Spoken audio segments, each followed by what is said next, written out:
Hello everybody, welcome to this tutorial on the Damn Vulnerable Web Application. Today we're going to be looking at command injection. If you want to skip to a particular difficulty level, you can take a look at the description. I'll have timestamps there.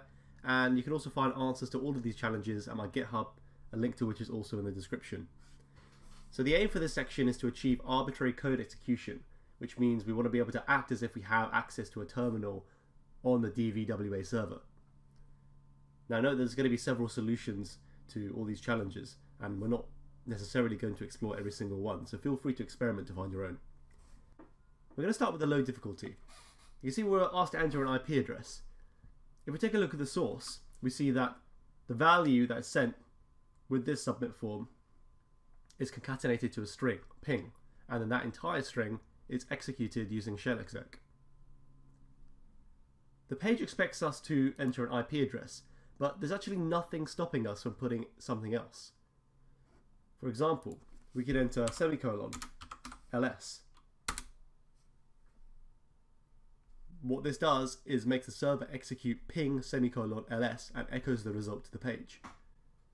This executes ping with no parameter, which returns nothing, and then executes ls, as you can see by the readout on the page. The medium difficulty challenge is quite similar to the low difficulty one, but now the programmer has made use of a blacklist to stop us using certain characters. For example, the semicolon we used in the previous attack wouldn't work now. The mistake they've made in using a blacklist is that they haven't considered all the possibilities. And there are other characters that we can use for our attack. For example, we can use the pipe.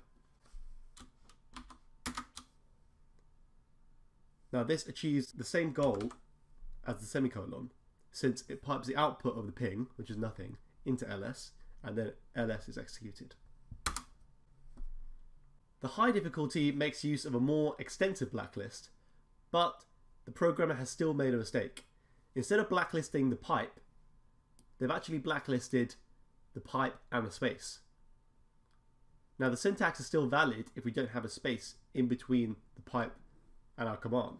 So it's very similar to before. We can enter pipe and ls without a space, and we see that works. Shell exec is quite a dangerous function to use because of attacks like this, so I would recommend you to use a different method wherever possible. I hope this video helped you. Thank you very much for watching.